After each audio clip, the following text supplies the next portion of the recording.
Welcome to the Cafe Culture podcast, a season of discussions on culture, politics, philosophy and science.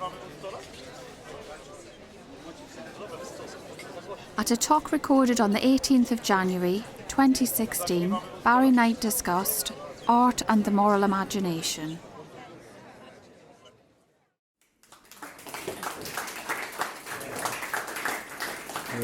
For a second, I thought you'd got the wrong guy there.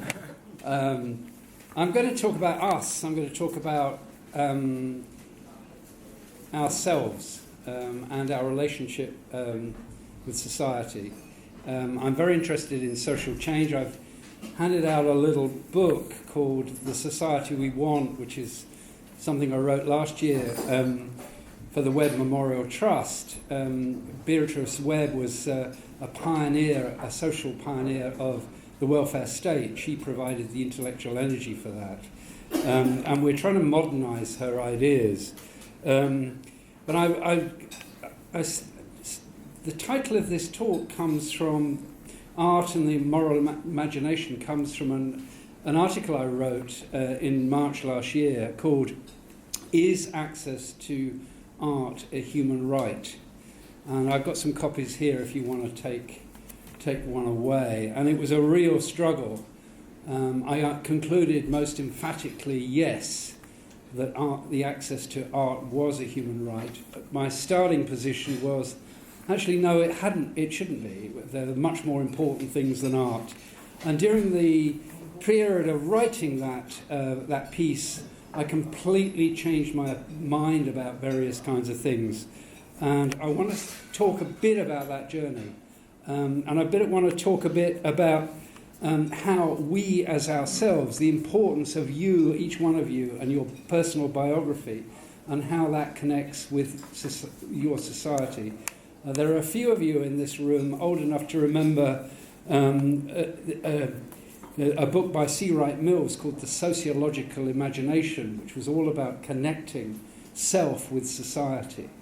And there's a more recent book by John Paul Lederach called The Moral Imagination, and its subtitle is The Art and Soul of Peace Building. And I want to draw very heavily on that kind of thinking.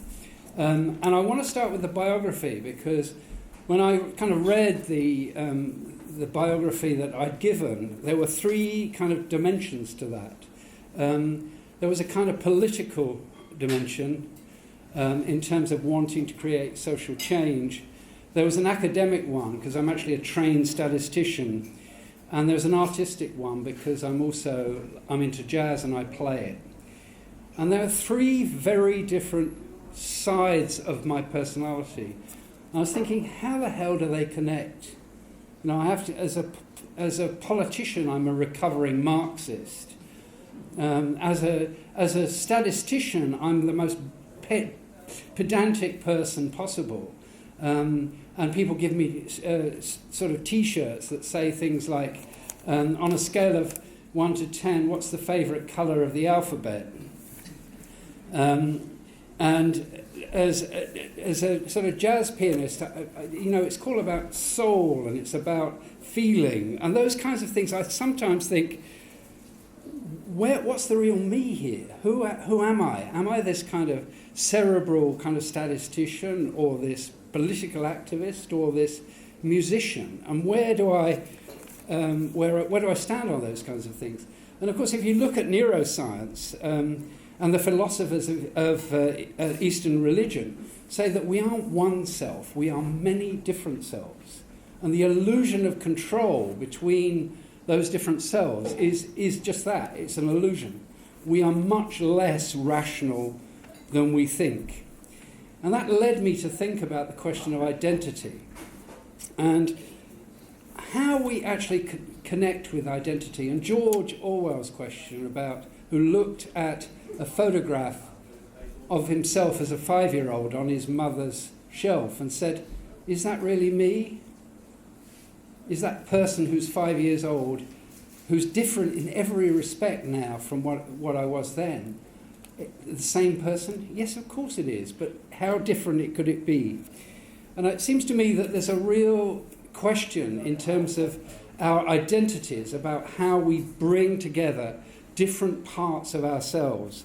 And the early 20th century psychiatrist Roberto Azzaglioli, who, unlike Freud, believed in an inclusive concept of humanity, one that integrates spiritual as well as psychological elements, formed a theory of psychosynthesis, the idea that what we have to do in life is to bring these disparate selves together, these different parts of ourselves, into a unified kind of whole. And I think the problem with that is, how do we do that? What is the mechanism we have to do that? And I suppose, one of the things that's not on my biography, but the one thing that I do feel is that I'm still learning. I'm still crazy after all these years, still trying to find answers to things. And Christine bought me for Christmas, she's sitting over there, a book by Daniel Klein, which says, every time I find the meaning of life, they change it. Which is great, because you find one thing and you think you've cracked something and then you move on. But I have to confess that, I feel a real fraud standing up here as eminent, because I suppose my greatest sort of sense is feeling confused.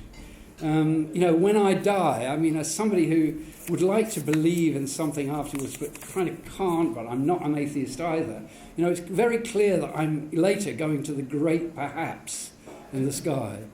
And it's that kind of confusion which actually I think is really valuable. As a scientist, you kind of have a truth in, hypothesis, method, evidence, findings, recommendations. Now, I would say that the medium may well be the message, but the method should never become a metaphysic. There is not one way of doing things. And as a statistician, statisticians are very fond of being mathematical fascists. Unless you do things in a very particular way, they will rule what you say out of court. And they have a hierarchy of evidence, like the meta-analysis of randomized control trials. This is the only way to get knowledge, they say. Well, when 95% of the universe is actually dark energy that we know almost nothing about, how can we actually be so certain about anything?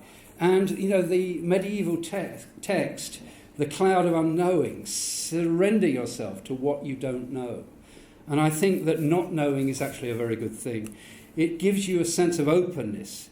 A search for certainty after the First World War, for example, meant that fascism was ushered in by democratic means, and that fascists were actually very clear in what they wanted to do. And I think we need to beware false clarity, false precision. And J.B.S. Haldane, the biologist, said the universe is not only queerer than we suppose, but queerer than we can suppose. I cracked that joke at an LBGT conference in America 5 years ago, and it brought the house down, and they loved it. So I think a critical thing is connection. How do we make connections? And those of you who've read Howard's End, Ian Forster, will be familiar with the phrase, only connect. And that is really, I think, the task for us as individuals and task for us as society. In his 1959 Reed lecture, C.P. Snow talked about the intellectual life of the whole of Western society being split into two cultures, namely the sciences and the humanities. And this was a major hindrance to solving the world's problems. And I think in a way we need to look at the relationship between science and art as a multi-dimensional jigsaw, just as we need to look at our own psychological development as towards the integrity of the personality. And where can we find unity? Unity in the world and unity in ourselves. I was on a conference call with an international group of peace builders in places like Palestine and Sri Lanka and Colombia today, where they're saying that war is the new norm. And that's because we are not connecting properly. And how do we find a way of connection? Well, I found one for me, and it may not work for you, but it's in one particular composition that was written over 50 years ago, and it's called Hymn to Freedom, and it's by Oscar Peterson, and it combines the three dimensions that I talked about earlier. It's born of social justice, and that's an organising principle for me. And the social justice in that Hymn to Freedom he was talking about is actually what was happening in Birmingham in the early 60s. Birmingham, not the Birmingham of the Ring Road, but Birmingham, Alabama, which in that time was called Bombingham because of the racial hatred that was there. And he also, the other thing about it was not just justice, but it goes to the heart and soul. It's based on a gospel chord progression. And it's not a religious piece, it's actually a secular piece. It's about dignity in adversity, which was what the African-American experience was in 1962 when he wrote it. But it also touches me as a statistician because it is a beautiful mathematical chord progression. It couldn't have been better. So all of those things come around, and I listen to that. It really speaks to me. How am I doing for the time? Okay. Yeah, okay. Just shout at me when I'm over. So how do we actually find this integrity? And it seems to me that what I did 2 years ago was to go on a voyage, which this article was actually a part destination point. And it was a voyage to Wasson Island. I think if you go on a voyage, you've got to cross the water somewhere. And Wasson Island is in the middle of a Canadian lake. And we brought together people who are interested in art and people interested in social justice, giving money away, philanthropy for social justice.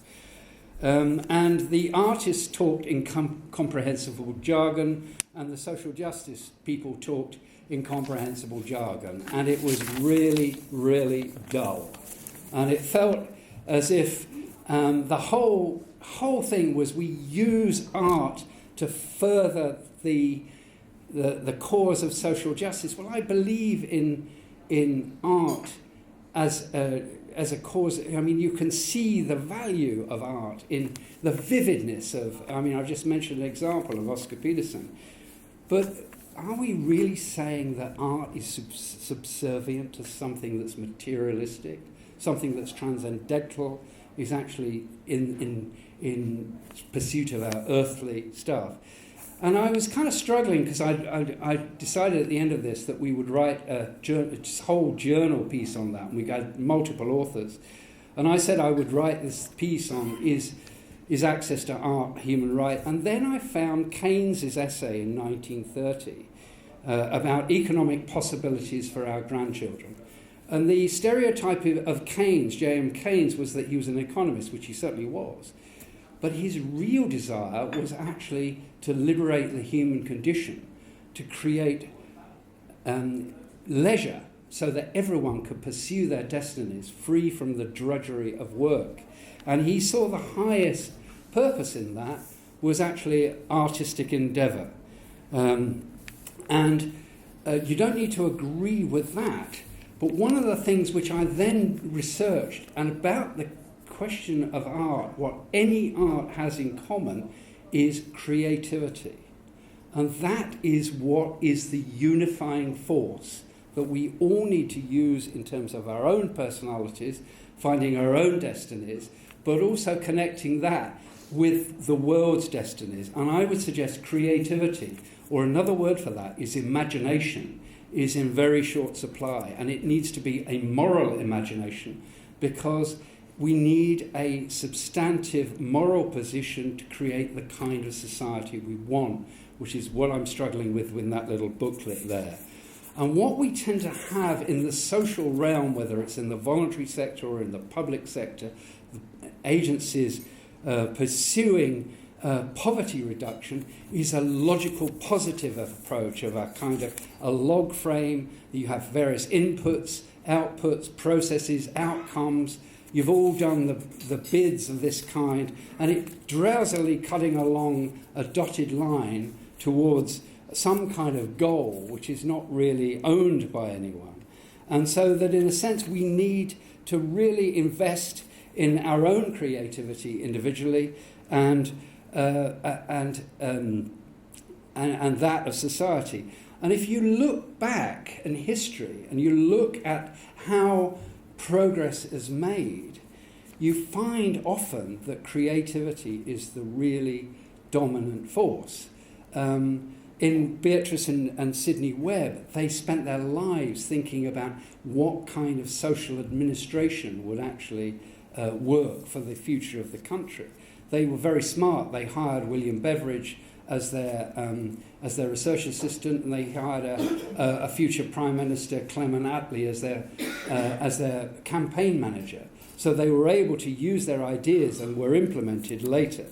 But there were other groups, the Bloomsbury Group, which actually revolutionized the way that people think about art, gender, sexuality, participation in society, actually had a major effect on the liberalizing of our social attitudes that only came into being some 30 or 40 years later. The Group of 98 in Spain had a similar kind of a role. And then in a way, the value of the minority, the creative minority, it's creative minorities that generally affect change, and that how that connects with the clerisy. That's an old term dating from the 1840s, which I think has fallen out of favour now, but dates from Samuel Taylor Coleridge, about how there are forces in society, the intellectual elite, and what their position in society matters and what they believe in them. At the moment, the clerisy is busy making money. And if you think that money is important, then you're falling foul of Keynes, you're falling foul of Aristotle, and the founder of Apple. If you read Steve Jobs' final words, you will find that he regrets making so much money and not investing more in his relationships and in his soul development. And in a way, if we could think about how that opinions are formed, and at the moment we're looking back to 1983 or 1997, but we're not looking forward, where the world out there is desperate for change. What's happening in the Labour Party is regarded as awful. Well, actually, there's a lot of grassroots mobilising going on. I've never seen British politics have this kind of sense in which ordinary people can do things. And it seems to me that we need a new narrative for ourselves and for society. And we need to really not to go around with glum faces, but to look at the joy and possibility, because creativity deals with assets, it deals with the positive. It is jazz, you make it up, there are no rules. And if we're going to survive the exigencies of global warming, we have to change our attitudes towards turbocharged capitalism. And if we are going to deal with the issues of refugees, we have to connect with the refugee in ourselves, because when I feel so confused, it feels it's not the same as being hungry, homeless, and poor in Calais, but there is an element in my lostness that can actually connect with other people that are there. So what I'm calling for is a new form of creativity, give it space, engage with our subconscious forces within us. And it's actually creativity is the way we manage uncertainty. And if we deny that uncertainty, we cease being creative. And that's the path to ruin. We cannot be certain in this age, because the present takes up too much energy and leaves us nothing for the future. And the world is still struggling with the same eternal questions it always has. Where do we come from? What are we? And where are we going?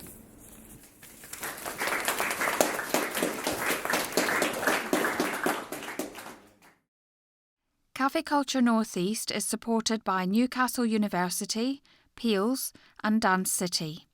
We're also supported by DC Cafe, who host the events.